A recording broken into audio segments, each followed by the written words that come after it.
오늘 말씀 같이 나눕니다. 오늘 우리에게 주신 말씀은 에베소서 4장 28절 말씀입니다. 에베소서 5장 28절 말씀 우리 같이 봉독하겠습니다. 도둑질하는 자는 다시 도둑질하지 말고 돌이켜 가난한 자에게 구제할 수 있도록 자기 손으로 수고하여 선한 일을 하라. 아멘. 아멘. 오늘 28절 말씀, 도둑질에 관한 주제로 같이 말씀을 나눌 거예요. 도둑질하지 하지 말라라는 명령은 구약의 십계명에서도 나오잖아요. 그만큼 인간이 많이 저지르는 대표적인 죄 중에 하나가 도둑질이죠. 오늘 본문 말씀 보면은 도둑질하는 자는 다시 도둑질하지 말고 이렇게 말씀하고 있어요. 지금 도둑질하고 있는 자들에게 주는 말씀이잖아요. 지금 도둑질하고 있는 자. 여러분 도둑질 하셨나요? 도둑질 하면서 사시나요? 아니죠. 남의 것을 막 이렇게 훔치고 막 보통 우리 그렇게 생각하잖아요. 도둑질하면. 우리가 도둑질하지 않는다면 저는 여기서 이제 설교 안 하고 그냥 끝내도 돼요. 우리 축도하고 끝나면 돼요. 여러분, 우리가 만약에 도둑질을 한다면, 우리가 지금 도둑질하고 있다면, 오늘 우리의 말씀을 잘 듣고 순종해야 될 줄 믿습니다. 여러분, 도둑질은 다른 사람의 물건을 훔치거나 빼앗는 그런 것만을 이야기하는 건 아니죠. 예. 내가 원하는 것을 얻기 위해서 다른 사람의 마음, 생각, 감정 이런 것들을 빼앗는 것도 훔치는 것도 도둑질이죠. 여러분 요즘 많이 사람들이 말하는 그루밍, 가스라이팅 이런 거 들어보셨죠? 뉴스에도 많이 나오고. 그루밍이랑 뭐냐면 좀 비슷한데 좀 달라요. 가해자가 피해자에게 신뢰를 얻고 피해자를 자기 뜻대로 조종하기 위해서 사용하는 과정이에요. 그러니까 가해자는 조작, 아첨, 선물 여러 가지 방법으로 피해자와 감정적인 관계를 깊이 맺으면서 우위를 점하는 거예요. 그래서 그 사람의 감정을 통제할 수 있는 통제권을 소유하게 되는 거죠. 그렇게 감정을 통제하게 될 때 그 사람을 성적으로든지 아니면 물질적으로 더 쉽게 착취할 수 있게 되는 거예요. 그러니까 감정적인 우위를 감정적인 통제하는 것, 그게 그루밍이라고 보면 좀 이해가 쉬울 것 같아요. 그리고 가스라이팅은 뭐냐면 가해자가 고의적으로 체계적으로 피해자에게 거짓 정보를 제공하는 거예요. 그래서 피해자가 어떤 자기 갖고 있는 현실 인식, 신념, 감정들 이런 모든 것들을 그 현실을 왜곡해서 보게 만드는 거예요. 잘못된 정보를 계속 줘가지고. 그래서 점점 자기 현실을 왜곡하게 보고 혼란스럽게 만들고 자신감이 떨어지고 그래서 가스라이팅하는 가해자의 그 말에 이렇게 점점점 그 말에 순종하고 복종하고 따라가게 만드는 거, 그게 가스라이팅이에요. 좀 다르죠, 약간. 예. 근데 이 그루밍과 가스라이팅이 결국 뭐냐면 사람들의 마음과 생각과 감정을 통제하고 조종하므로 그 사람 자체를 빼앗아 가는 거예요. 예. 무서운 건 뭐냐면 그루밍을 당하거나 가스라이팅 당하는 이 사람들은 자기가 피해자인 것, 자기가 도둑질 당하는 거 알까요, 모를까요? 이걸 잘 모른다는 게 더 큰 문제인 거예요. 그래서 더 나쁜 도둑질인 거예요. 우리가 뭐 핸드폰 누가 훔쳐갔으면 핸드폰 훔쳐간 거 알잖아요. 근데 이 그루밍이나 가스라이팅은 내가 지금 나를 도둑질 당하고 있는데 그걸 모르고 있는 거예요. 예. 여러분, 이러한 도둑질은 구약 성경에서도 나와요. 사무엘하 15장 2절에서 6절까지 보면은 압살롬이 일찍 일어나 성문길 곁에 서서 압살롬은 다윗의 아들이에요. 너무 온몸에 흠잡을 데가 없을 만큼 아름다운 다윗이 한마디도 안 좋은 소리 해본 적이 없는 아들이에요. 이 압살롬이 성문 길 곁에 서서 어떤 사람이든지 송사가 있어 왕에게 재판을 청하러 올 때에 그 사람을 불러 이르되 너는 어느 성읍 사람이냐 하니 그 사람이 대답하여 종은 이스라엘 아무 지파에 속하였나이다 하면 압살롬이 그에게 이르기를 보라 내 일이 옳고 바르다마는 내 송사를 들을 사람을 왕께서 세우지 아니하셨다 하고 또 압살롬이 그에게 이르되 내가 이 땅에서 재판관이 되고 누구든지 송사나 재판할 일이 있으면 내게로 오는 자에게 내가 정의를 베풀기를 원하노라 하고 그 사람이 가까이 와서 그에게 절하려 하면 압살롬이 손을 펴서 그 사람을 붙들고 그에게 입맞추니 이스라엘 무리 중에 왕께 재판을 청하러 오는 자들마다 압살롬의 행함이 이와 같아서 이스라엘 사람의 마음을 압살롬이 훔치니라. 이 두 가지를 다 하고 있어요. 그루밍과 가스라이팅을 지금 다 하고 있는 거예요. 거짓 정보를 제공하고 왕자가 백성들이 이렇게 절을 하려고 그러면 그를 붙들고 일어나서 그에게 좋은 말로 이야기해주고 그러니까 그의 감정을 움직이고 거짓 정보를 제공해서 다윗을 향해 있던 백성들의 마음을 누구에게로? 자기에게로 향하게 만들더라는 거예요. 그래서 백성들의 마음을 훔치고 나서 뭘 하냐면 반역을 꾀해요. 너무 쉽게 성공을 해요. 왜요? 백성들이 다윗 왕을 사랑했었는데 누굴 사랑하게 됐어요? 압살롬을 사랑하게 됐어요. 그러니까 반역을 하는데 너무 쉽게 성공하더라는 거죠. 이 뭐 구루밍, 가스라이팅 이런 것들은 이미 존재했던 것들이에요. 뭐 요즘 나온 것들이 아니라 예전부터 있었던 것들이 이제 그걸 이제 정리해서 만들어낸 거죠. 이름을 만드는 거죠. 여러분 이렇게 다른 누군가의 물건을 훔치지 않는다 할지라도 내가 원하는 다른 사람에게 내가 원하는 것들이 있을 때 그것을 얻어내려는 목적으로 그 사람의 마음과 생각과 감정 같은 거를 도둑질하는 거 역시도 도둑질이에요. 이런 도둑질이 너무 많아요, 요즘에. 예. 여러분, 왜 다른 사람의 물건이나 다른 사람의 것들, 마음을 훔쳐서까지도 다른 사람의 것을 갖고 싶어 하는 걸까? 도둑질하는 것일까? 그 중심에는 뭐가 있을까요? 탐심이 있어요. 탐심. 여러분, 십계명을 보면 살인하지 말라, 가늠하지 말라, 도둑질하지 말라, 이웃에게 거짓 증거하지 말라라고 명령하시고 마지막에 뭐라고 말씀하시냐면 내 이웃의 집을 탐내지 말라. 내 이웃의 아내나 남종이나 그 여종이나 그의 소나 그의 낙이나 무릇 내 이웃의 소유를 탐내지 말라. 여러분, 내 안에 탐심이 있어서 살인하게 되는 거예요. 간음하게 되는 거예요. 도둑질하게 되는 거고 이웃에게 거짓 증거하는 거예요. 그 중심에 뭐가 있냐면 탐심이 있단 말이죠. 여러분, 탐심은 단순한 욕심이 아니에요. 지극히 영적인 문제예요. 영적인 문제. 골로새서 3장 5절을 보면 그러므로 땅에 있는 지체를 죽이라 곧 음란과 부정과 사욕과 악한 정욕과 탐심이니 탐심은 우상 숭배다. 여러분, 우리가 대표적인 영적인 타락은 뭐라고 생각해요? 우상 숭배. 영적인 가장 큰 문제, 이스라엘 백성들이 항상 영적인 문제가 나오면 우상 숭배가 먼저 나오잖아요. 여러분, 우상 숭배는 곧 뭘 이야기하는 거예요? 자기를 숭배하는 거예요. 모든 우상은 자기를 자기를 위해서 만들어낸 거예요. 자기를 섬기려고 만들어낸 게 결국엔 우상 숭배거든요. 그럼 우상 숭배하면 그냥 자기 숭배라고 받아들이면 돼요. 여러분, 자기를 숭배하는 사람은 누구를 따르지 않아요? 하나님을 따르지 않아요. 자기 숭배하는 사람은 탐심으로 가득해서 그 탐심을 따라서 살아가요. 자기를 열심히 섬기면서 살아간단 말이죠. 여러분, 탐심으로 출발한 도둑질 역시 지극히 영적인 것이라는 것을 알아야 돼요, 여러분. 예. 그래서 하나님과의 관계가 바르면 그 사람은 다른 사람의 소유를 탐내지 않아요. 도둑질하지 않아요. 예. 오히려 우리 안에 있는 탐심과 싸워서 그 탐심을 물리치죠. 우리가 하나님과의 관계가 바르면. 예수님께서는 누가복음 12장 15절에 이렇게 말씀하세요. 그들에게 이르되 삼가 모든 탐심을 물리치라. 사람의 생명이 그의 소유에 넉넉한 데 있지 아니하니라. 그리고 갈라디아서 5장 24절에 이렇게 바울이 말하고 있어요. 그리스도 예수의 사람들은 육체와 함께 그 정욕과 탐심을 십자가에 못 박았느니라. 아멘.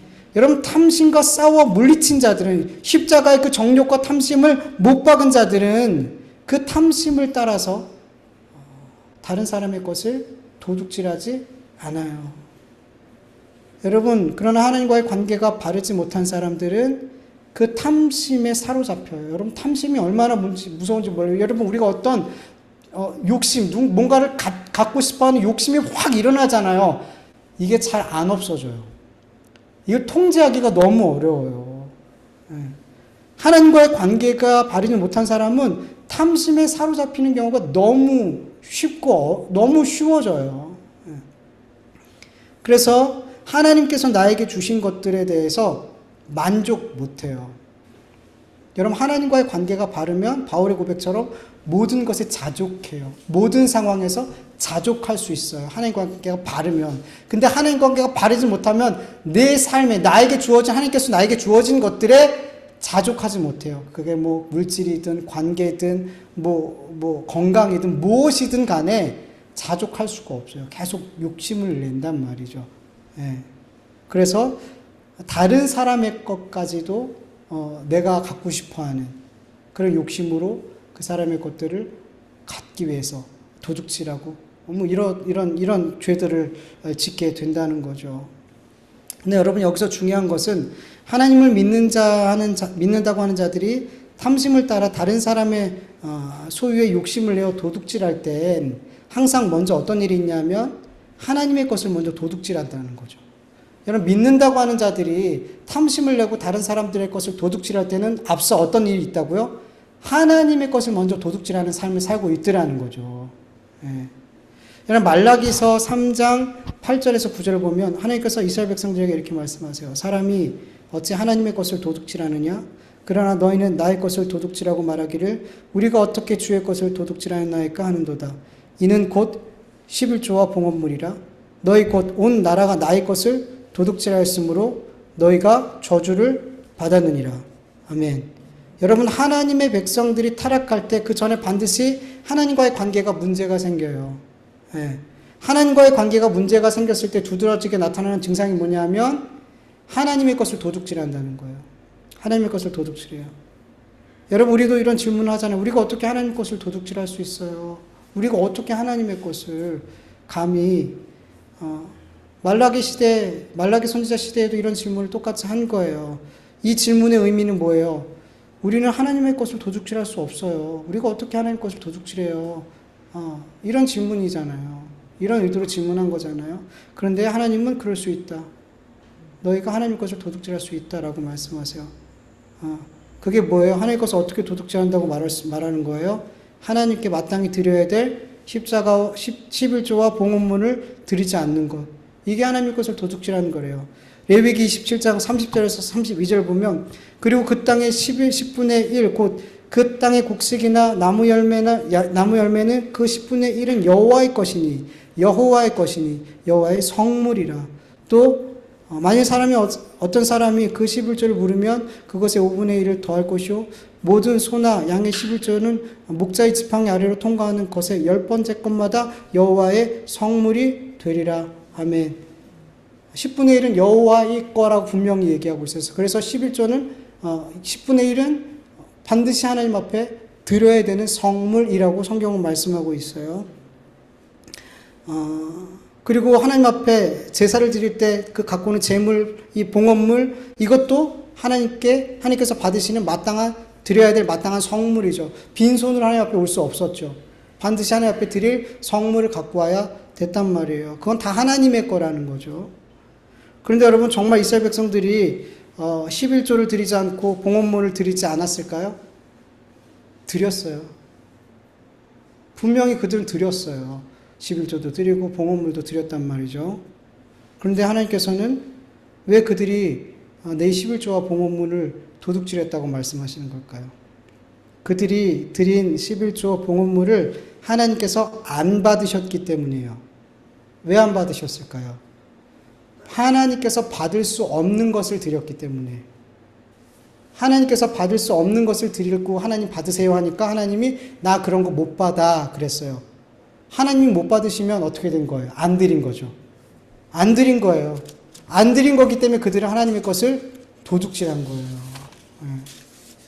여러분, 하나님께서는 왜 그들이 드린 봉헌물 이런 것들을 받지 않으셨을까요? 말라기서 1장 7절에서 10절 현대인의 성경으로 보면 너희는 내 상을 경멸하여 더러운 음식을 내 제단에 바치고 우리가 어떻게 주를 더럽혔나이까 하고 말한다. 너희가 눈 멀고 병들고 저는 짐승을 나에게 제물로 바치는 것이 악하지 않느냐. 너희는 그것을 너희 총독에게 바쳐보아라. 그가 너희를 좋아하며 너희를 가까이 받아들이겠느냐. 전능한 나 여호와가 말한다. 너희는 나에게 은혜를 구하며 우리를 불쌍히 여기소서 하고 말해보아라. 너희가 그런 예물을 바친다고 해서 내가 너희를 기쁘게 받아들이겠느냐. 너희가 내 단에 쓸데없는 불을 놓지 않도록 너희 중 하나가 성전문을 닫았으면 좋겠다. 나는 너희를 좋아하지 않는다. 그러므로 너희는 너희가 드리는 것을 받지도 않을 것이다. 말라기서 1장 13절에서 14절 현대인 성경으로 또 보면 너희가 또 이 일이 얼마나 번거로운 일인가 하며 코웃음을 치고 있다. 너희가 훔친 것과 저는 것과 병든 것을 가져왔으니 내가 그것을 받겠느냐. 나에게 바치겠다고 약속한 좋은 짐승을 가지고 있으면서도 나를 속이고 쓸모없는 것을 바치는 자는 저주를 받을 것이다. 나는 위대한 왕이다. 모든 민족이 내 이름을 두려워하고 있다. 아멘. 이스라엘 백성들은 하나님께 훔친 짐승, 눈멀고 병들고 저는 짐승을 예물로 가지고 왔어요. 그리고 하나님 앞에 이 제사가 얼마나 귀찮은 일인가, 얼마나 번거로운 일인가 하면서 코웃음 치면서 예배를 드렸어요. 여러분, 이런 마음으로 이런 제물을 가지고 예배를 드릴 때 하나님이 기쁘게 받으실 수 있을까요? 그 예배를, 그 제물을 성물이라 할 수 있을까요? 거룩하신 하나님이 이렇게 부정한 마음과 부정한 예물로 드린 부정한 제사를 절대로 안 받으세요. 절대로 안 받으세요. 이스라엘 백성들은 하나님께 11조를 드리고 봉헌물을 드렸다면서 우리가 어떻게 하나님의 것을 도둑질할 수 있냐고 말했지만 하나님은 그들이 드린 예물을 하나도 받지 않으셨어요. 그래서 이스라엘 백성들은 모두가 다 하나님 앞에 도둑질한 자가 되는 거예요. 그들은 하나님 앞에 흠없고 좋은 재물이 있었어요, 없었어요? 있었어요. 근데 안 드렸어요. 쓸모없는 것들을 갖다가 드렸어요. 네. 여러분, 이런 구약의 말씀이 지금 우리에게 어떻게 적용이 될까요? 여러분, 하나님 앞에 11조를 드리지 않고 헌금을 드리지 않으면 하나님의 것을 도둑질한 걸까요? 여러분, 이렇게 단순하게 생각할 문제가 아니에요, 여러분. 여러분, 우리 그리스도인들은, 복음을 소유한 우리 그리스도인들은 늘 뭐라고 고백해요? 내 모든 소유가, 내 생명까지도 누구의 것? 주님의 것. 나의 죄를 위해서 십자가에 죽으시고 3일 만에 부활하사 나를 죄와 사망에서 구원하신 그 주님의 것입니다. 예수님의 것입니다. 라고 우리는 믿고 고백하잖아요. 예수님께서 우리를 그 십자가의 피로 사셨어요. 사셨단 말이에요. 그래서 우리는 예수님의 소유가 된 거예요. 그래서 우리는 예수님을 주님이라고 부르잖아요. 주님이라고 부르잖아요. 나의 생명, 시간, 물질, 재능, 지위, 명예, 건강, 세상 사람들이 내 거라고 생각하는 그 모든 것은 우린 다 나를 피값으로 사신 주님의 것입니다. 라고 우리는 믿잖아요. 믿지 않으시나요? 그래서 여러분, 우리 그리스도인들은 오직 예수 그리스도와 그 복음을 믿는 삶을 사는 거예요. 예. 세상의 지식과 유행과 가치를 기준으로 삼지 않고 하나님의 말씀을 기준 삼고 그 말씀에 순종하면서 사는 거란 말이에요. 예. 그래서 바울은 갈라디아서 2장 20절, 장동민 집사님이 기도할 때 고백했던 말씀이죠. 내가 그리스도와 함께 십자가에 못 박혔나니 그런즉 이제는 내가 사는 것이 아니요 내 안에 그리스도께서 사시는 것이라. 이제 내가 육체 가운데 사는 것은 나를 사랑하사 나를 위하여 자기 자신을 버리신 하나님의 아들을 믿는 믿음 안에서 사는 것이라. 아멘. 여러분, 예수님을 믿은 바울은 예수님이 날 위해서 십자가에 죽으시고 나를 그 피값으로 사신 것을 알고 믿었어요. 그리고 내 옛사람은 죽었구나. 이제 예수님의 십자가에서 내 옛사람은 죽었구나. 그리고 내 안에서 사시는 분은 이제 내가 아니라 예수님이구나 라고 고백하면서 그는 평생토록 자기의 모든 것을 다 주님의 것으로 여기고 주님을 위한 삶을 살았어요. 주님께 순종하는 삶을 살았어요. 왜? 그 삶이 다 주님 거니까. 여러분, 우리가 정말 예수 그리스도를 주로 고백하고 믿는다면 우리의 삶은 하나님의 아들을 믿는 믿음 안에서 살아야 되는 거예요. 하나님의 것을 도둑질하는 것은 단순히 11조를 드리지 않고 헌금을 드리지 않는 이런 게 아니란 말이에요.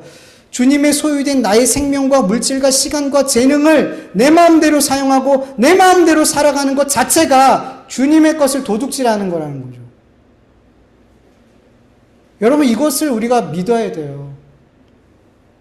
내가 정말 주님의 것이라고 여러분 믿잖아요. 그러면 우리는 우리의 것이 내 삶은 내 게 아니기 때문에 주님, 나의 주인 대신 주님의 뜻대로 살아가야 되는 거잖아요. 근데 내가 주님의 뜻대로 살아가지 않고 내 마음대로 살아간다면 우리는 우리의 시간과 물질과 재능과 우리의 하나 다 주님의 것인데 굳이 주님을 내 마음대로 사용한다면 내 마음대로 쓴다면 주님의 것을 도둑질하는 거죠. 단순히 헌금 드리고 말고의 문제가 아니라는 거예요. 주님의 것을 도둑질하는 문제는. 그래서 로마서 12장 1절에 이렇게 말씀하세요. 그러므로 형제들아, 내가 하나님의 모든 자비하심으로 너희를 권하노니 너희 몸을 하나님이 기뻐하시는 거룩한 산 제물로 드리라. 이는 너희가 드릴 영적 예배니라. 아멘. 여러분, 우리의 삶 자체가 하나님이 기뻐하시는 거룩한 산 제물로 드려져야 돼요. 이게 뭐예요? 우리의 삶, 우리의 몸, 우리의 삶 자체가 하나님께서 받으시는 성물이라는 거예요. 하나님께 드려져야 될 성물이라는 거예요. 하나님은 거룩한 예물만 받으세요. 성물을 받으신단 말이에요. 그 성물은 우리가 예수님을 믿는 믿음 안에서만 살 때 우리는 성물이 되는 거예요. 하나님 앞에. 예수님을 믿는 삶을 살 때, 복음을 따르는 삶을 살 때. 근데 예수님을 믿는 믿음이 빠진 삶을 살게 되면 그 삶 전체가 뭐예요? 부정한 예물이 되는 거예요. 성물이 되지 못한단 말이에요. 우리가 부정한 삶, 부정한 예물이 될 때 우리가 아무리 여기서 예배를 드리고 뭐 헌금을 드리고 뭐 하나님 기뻐하신다고 하는 일들을 많이 해도 예수 그리스도가 빠진 삶을 살면 우리는 그 모든 것이 다 부정한 예물이 돼서 하나님 아무것도 받지 않으세요. 그럼 우리는 뭐가 되는 거예요? 하나님의 것을 도둑질하는 자가 되는 거예요. 네. 여러분, 다시 한번 물어볼게요. 여러분 도둑질 하세요, 안 하세요? 처음에는 당연히 안 하는 것 같은 얼굴이었는데 여러분, 우리는 다른 사람의, 나를 위해서 다른 사람의 마음이나 이런 것들을, 생각이나 이런 것들을 조종하고 그래서 내가 원하는 것을 얻어내는 이런 도둑질을 많이 해요. 부모는 자녀에게, 높은 위치에 있는 사람은 그 아랫사람들에게, 힘 있는 자가 힘 없는 자에게 그런 도둑질을 많이 한단 말이죠. 특별히 우리 믿음의 사람들은 하나님의 것을, 하나님의 것인데 내 것처럼, 내 것으로 여기고 그 시간과 재능과 물질과 이런 것들을 막 사용하더라는 거죠. 다 도둑질이에요. 도둑질이에요. 근데 여러분, 우리 이거 갖고 회개한 적 없어요. 하나님의 것을 도둑질하면서 우리 회개하지 않아요. 여러분, 도둑질은 이것뿐만 아니라 또 다른 도둑질이 있어요. 우리 하나님의 것을 또 도둑질할 수 있어요. 예레미야서 23장 26절에서 30절 세 번역으로 보면 이 예언자들이 언제까지 거짓으로 예언하겠으며 언제까지 자기들의 마음속에서 꾸며낸 환상으로 거짓 예언을 하겠느냐. 그들은 조상이 바알을 섬기며 내 이름을 잊었듯이 서로 꿈 이야기를 주고받으면서 내 백성이 내 이름을 잊어버리도록 계략을 꾸미고 있다. 꿈을 꾼 예언자가 꿈 이야기를 하더라도 내 말을 받은 예언자는 충실하게 내 말을 전하라. 알곡과 쭉정이가 서로 무슨 상관이 있느냐. 나 주의 말이다. 내 말은 맹렬히 타는 불이다. 바위를 부수는 망치다. 나 주의 말이다. 그러므로 보아라. 내 말을 도둑질하는 이런 예언자들을 내가 대적하겠다. 나 주의 말이다. 아멘. 여러분, 하나님께서 하나님의 말씀을 바르게 전하지 않는 자기의 마음속에서 꾸며낸 말을 마치 하나님의 말씀인 것처럼 전하는 그들 역시 하나님의 것을 도둑질하는 자라고 말씀하고 있어요. 여러분, 모든 세대마다 하나님의 백성들이 타락할 때 이런 거짓 예언자, 거짓 목자, 하나님의 말씀을 도둑질하는 자들이 많이 나타났어요. 예. 여러분, 중세 시대에도 그래요. 여러분, 초대교회, 그 아름다운 교회가 천주교의 모습으로 이렇게 지금의 천주교의 모습으로 변질된 여러분 큰 이유는 뭐냐면 성직자들이라고 하는 사람들이 하나님의 말씀을 도둑질했기 때문이에요. 하나님의 말씀을. 여러분 중세시대에는 라틴어로 된 성경만 읽었어요. 여러분 일반인들은 이 라틴어를 읽을 수가 없어요. 너무 어려워요. 이 라틴어가. 그래서 그들에게는 그냥 외계어예요. 더 문제는 설교 시간에도 라틴어로 설교를 해요. 성도들은 그냥 여기서 외계어를 듣고 있는 거예요. 무슨 말 하는지도 모르고 막 듣고 있는 거예요. 그리고 이 성경 필사본이 얼마나 비쌌냐면 500굴덴 얼마나 되는지 아세요? 500굴덴이 5억 정도 돼요. 5억. 당시 1굴덴 노동자들이 1굴덴을 얻으려면 2에서 3주 정도 노동을 해야 됐어요. 1굴덴. 근데 500굴덴인 거예요. 이건 엄두를 못 내는 거예요. 근데 살 수도 없었어요. 이거 일반인들이 소유할 수가 없었어요. 성경은. 그리고 이 성경 해석은 교회만 할 수 있었어요. 그러니까 이 교회의 성경이 하나님 말씀이 도둑질 당한 거예요. 오래 몇백 년을. 그래서 이 성경은 교회의 배를 불리고 교회의 권력을 유지하는 수단으로 사용이 됐던 거예요. 교회에서 성경이 이런 거야 라고 해석하면 백성들은 그냥 그렇게 믿을 수밖에 없는 거예요.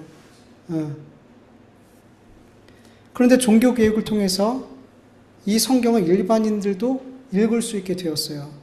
우리가 잘 아는 루터가 만든 독일어 성경. 당시 너무 감사한 것은 인쇄술이 그때 마침 아주 발달해가지고 막 찍어낼 수 있었거든요. 그 전에 막 필사했어야 됐는데 지금 이제 막 찍어낼 수 있게 됐어요. 딱 그때. 그래가지고 루터가 독일어로 자기 언어로 자기 나라 언어로 성경을 인쇄한 거예요. 그래서 많은 사람들이 성경을 읽고 얼마나 지금 교황이 잘못 성경을 해석하고 있는지를 보게 되는 거죠. 예. 그때 성경의 가격이 1.5굴덴 150만 원. 비싸죠. 근데 성경을 갖고 싶었던 하나님 믿는 사람들은 샀어요. 한 달 정도만 모으면 살 수 있었어요. 물론 힘든겠지만 그들은 사서 그걸 읽었어요. 그래서 종교개혁이 성공할 수 있었던 중요한 이유 중에 하나가 하나님의 말씀을 도둑맞은 그 말씀을, 교회가 도둑질한 그 말씀을 성도들이 되찾은 거예요. 그래서 이 종교개혁이 성공할 수 있는 중요한 역할을 하게 된 거예요, 여러분. 네. 여러분, 지금 이 시대도 마찬가지예요. 한국교회가, 전 세계 교회들이 이렇게 힘을 잃어가고, 여러분, 교회다운 모습을 잃어가는, 여러분, 이런 시대에, 여러분, 중요한 문제 중에 하나가 뭐냐면, 목회자들이 하나님의 말씀을 충실하게 전하지 않고 자기 마음에 있는 말들을 하나님의 말씀처럼 전하기 때문이에요. 하나님의 말씀이 지금도 여전히 도둑질 당하고 있더라는 거죠. 예. 하나님의 말씀이 도둑질 당할 때 하나님의 백성들은 하나님이 어떤 분인지를 잊어버려요. 복음을 잊어버려요. 은혜를 잊어버려요. 예. 여러분, 그래서 성경을 읽어야 되는 거예요. 우리가 성경을 읽어야 되는 거예요. 여러분, 150만 원이라도 샀어요. 근데 우리 얼마면 사요? 선물 받아서 사죠. 대부분 성경을 본인 돈으로 사는 분은 거의 없는 것 같아요. 다 교회 처음 오면 누가 선물해주고 해서 막 몇 권씩 갖고 시작하잖아요. 몇 권씩 쌓여 있어요. 중요한 건 뭐예요? 성경은 많은데 안 읽어요. 버전도 많아. 막 쉬운 성경, 막 이해할 수 있게 얼마든지. 영어가 되시면 영어로 읽을 수 있고. 근데 가까이 하지 않아요.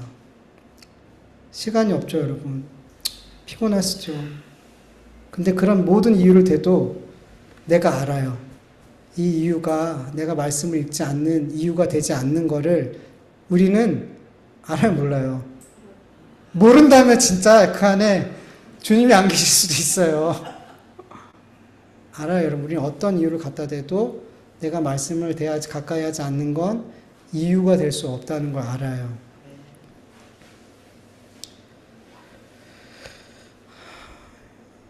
여러분, 목회자들이 하나님의 말씀을 도둑질해도 전혀 알지 못하는 건 그리고 그 말씀대로 그것을 아멘하고 따라가는 건 우리의 성도들의 책임이 있을까요, 없을까요? 있어요, 여러분. 성도들이 모르고 계속 아멘 아멘 하니까 목회자들은 그렇게 자기 마음에 있는 하나님 말씀 아닌 것들을 하나님 말씀처럼 계속 이야기하는 거예요. 물론 제일 큰 잘못은 목회자들에게 있죠. 하나님이 전하여 준 그 말씀을 말씀대로 복음대로 전해야죠. 근데 사람들 눈치 보면서 내 자리를 지키기 위해서, 아니면 때로는 사람들을 가스라이팅 하는 거예요. 그루밍 하는 거예요. 여기서 나를 따르게 하기 위해서, 내가 하나님 되게 하기 위해서 그렇게 자기 마음에 있는 것들을 말한단 말이에요. 근데 성도들이 거기에 아멘 한단 말이죠.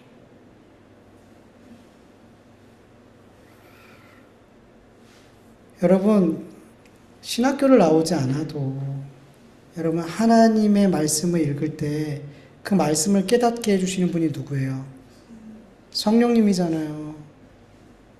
여러분, 저는 목회자보다 훨씬 더 말씀을 깊이 해석하고 그 말씀대로 사는 성도님들을 종종 봐요. 아니, 어떻게 저분은 말씀을 저렇게 볼 수 있을까? 어떻게 저렇게 깊이 하나님의 말씀을 들여다보지? 성령님께서 그렇게 해주시는 거예요. 핑계댈 필요가 없어요. 우리가 하나님 말씀 가운데 하나님의 뜻과 나를 향한 하나님의 마음을 성령님을 통해서 깨달을 수 있어요. 있어요, 여러분. 근데 중요한 건 우리가 그 성경을 사모하지 않아요. 여러분들이 중요한 이유는 그거예요. 말씀에 대한 사모함이 없다는 거예요. 여러분, 누구를 좋아해 보세요. 내가 좋아하는 것과 시간을 많이 보내요, 적게 보내요? 많이 보내죠. 할 수만 있으면 최선을 다해서 내가 좋아하고 사모하는 것에 시간을 많이 보내요. 너무 당연한 거죠. 근데 우리 마음에 하나님의 말씀에 대한 사모함이 없으니까 하나님의 말씀을 찾지 않아요. 우리의 문제는 하나님의 말씀을 사랑하지 않는다는 거예요. 하나님의 말씀을 사랑해봐요. 그 말씀이 꿀송이보다 달게 느껴지죠. 여러분, 간절히 기도하세요. 하나님, 제가 하나님 말씀을 읽게 해주세요. 이거보다 하나님, 제가 하나님 말씀을 사랑하게 해주세요. 하나님 말씀을 사랑하게 될 때 여러분의 손에 성경이 들려있을 거예요. 여러분, 듣기만 하지 마세요.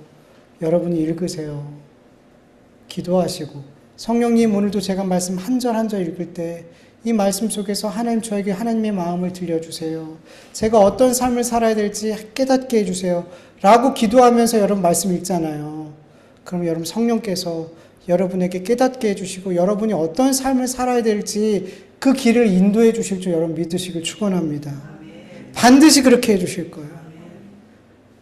지금은 중세 시대가 아니잖아요. 말씀이 없는 게 아니잖아요, 여러분. 핑계할 수가 없단 말이에요.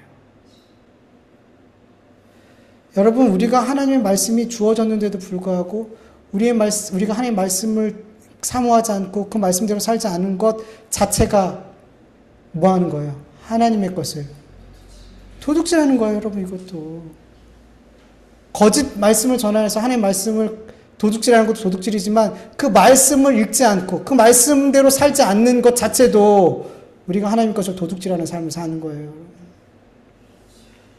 너무 많은 우리는 하나님의 것을 도둑질하고 있어요. 말씀 살펴보면요.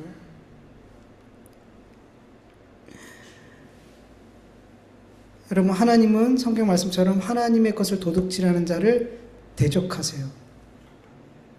하나님의 것을 도둑질하는 자는 뭐 받는데요? 저주를 받는데요. 여러분, 내 모든 것은 다 주님의 것이에요. 그래서 내 삶은 주님의 말씀에 순종하는 삶을 살아야 되는 거예요. 내가 주인 돼서 내 마음대로 이거 다 내 거야 라면서 내 마음대로 내 뜻대로 살아간다면 우리는 그 삶 자체가 하나님의 것을 도둑질하는 삶을 살아가는 거예요. 그래서 저주받는 거예요. 하나님을 믿지 않는 모든 사람들은 다 지금 뭐 하면서 사는 거예요? 하나님의 것을 도둑질하면서 사는 거예요. 근데 우리 믿음의 사람들까지 하나님의 것을 도둑질하면서 살면 되겠냐는 거죠.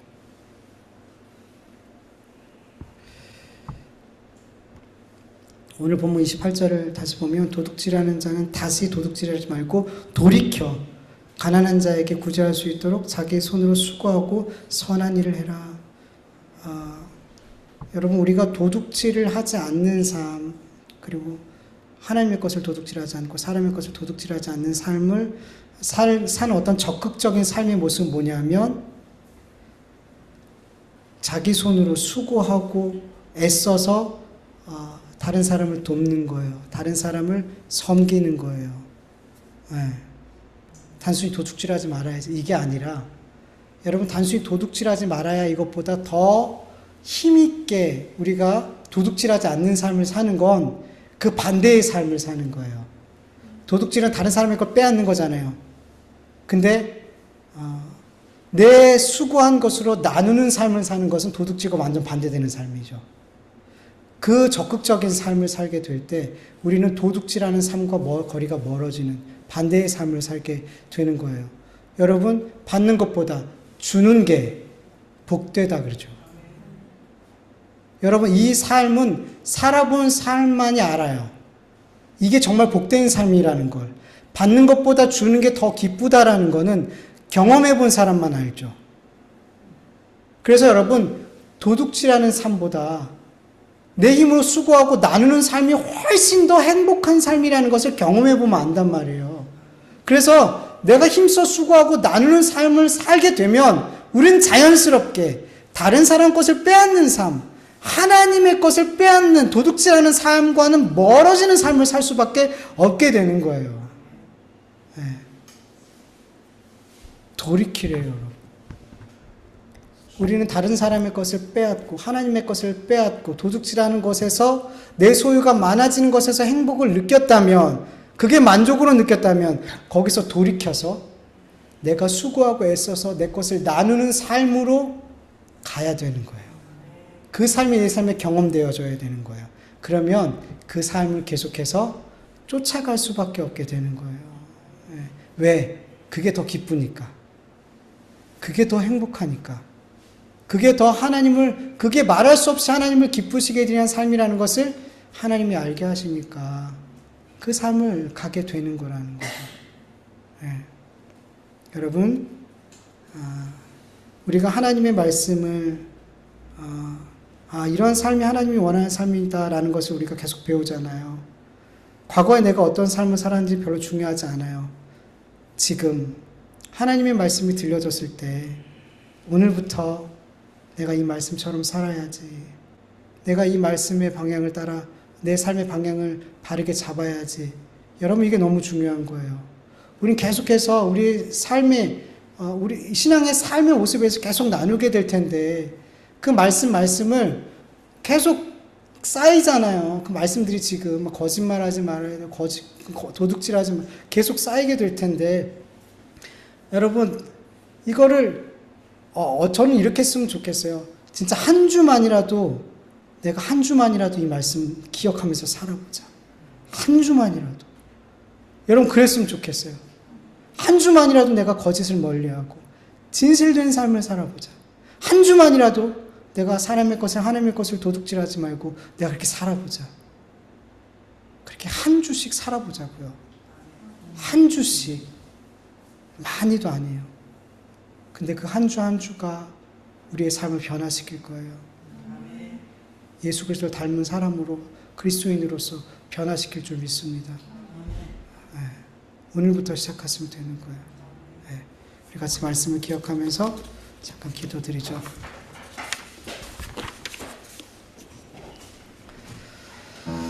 하나님 아버지, 감사합니다. 먼저 하나님의 말씀을 같이 나눌 수 있도록 도와주셔서 감사합니다. 우리의 기도와 찬양을 받아주셔서 너무나 감사합니다.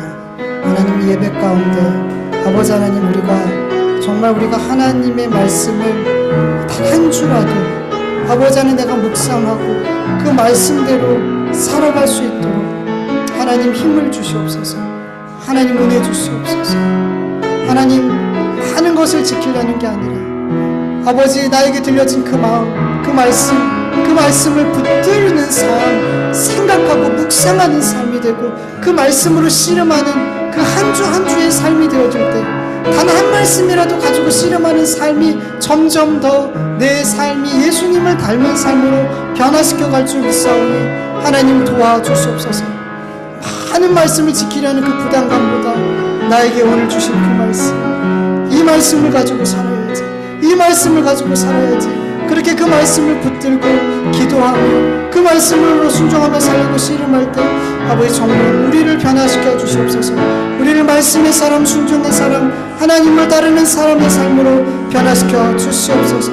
아버지 하나님, 우리가 정말 도둑질하는 삶을 사는 것 같지 않았지만 말씀을 통해 우리가 얼마나 다른 사람의 것을 그리고 하나님의 것을 도둑질하며 살았는지, 우리가 얼마나 하나님 앞에 저주받고 아버지 하나님의 심판받아 마땅한 삶을 살았는지 모릅니다. 하나님 도와주시옵소서. 우리가 정말 이 도둑질하는 삶, 하나님의 것을 도둑질하고 이웃의 것을 도둑질하는 삶에서 떠나갈 수 있도록, 끊어질 수 있도록 하나님 도와주시옵소서. 그러한 삶을 살아갈 수 있도록 이번 한 주도 붙들어 주시옵소서. 감사합니다. 예수님의 이름으로 기도합니다. 하나님 감사합니다. 오늘도 이렇게 오전 가운데서도 이렇게 예배의 자리를 사모하는 마음으로 찾게 하여 주셔서 감사합니다. 하나님, 우리가 자꾸만 하나님이 기뻐하시는 그런 것들을 내 마음에 사모하게 하여 주시옵소서. 예배 드리는 것을 사모하고, 기도하는 것을 사모하고, 말씀을 대하는 것을 가까이 하고 읽고 배우는 것을 사모하고, 힘써 일하여 수고한 것으로 다른 일을 섬기는 것을 사모하고, 그렇게 하나님이 기뻐하시는 일들을 사모할 수 있게 하여 주시옵소서. 우리가 사모할 때 그 모든 것들이 일이 되지 않고 기쁨이 될 줄 믿습니다. 하나님, 기쁨으로 주님의 모든 일들을 감당할 수 있는 우리 모두가 되게 하여 주시옵소서. 주님 주신 말씀 가운데 단 한 절의 말씀이라도 내 마음에 새겨지고 이 한 주간 그 말씀을 묵상하며 그 말씀으로 씨름할 때 우리가 세상을 이기고 마귀의 유혹과 마귀의 그 모든 공격들을 이겨낼 수 있을 줄 믿사오니 하나님, 단 한 절의 말씀도 아버지 그 말씀이 권세와 능력이 있어 마귀와 세상을 이기게 될 줄 믿습니다. 하나님, 오늘도 주님 앞에 귀한 예물 올려드렸사오니 이 귀한 예물이 하나님의 나라와 그 뜻을 위하여 바르게 사용되어지고 생명을 구원하고 하나님의 뜻을 이루어가는 그런 귀한 도구로 쓰여질 수 있도록 역사하여 주시옵소서. 우리 성도들의 삶의 형편과 처지를 주님이 아십니다. 그 형편과 처지 가운데 하나님께서 가장 선한 것, 가장 좋은 것으로 채워주심을 믿고 하나님 앞에 드림의 삶이 되어줄 수 있는 우리 온 성도들의 삶이 되게 하여 주시옵소서.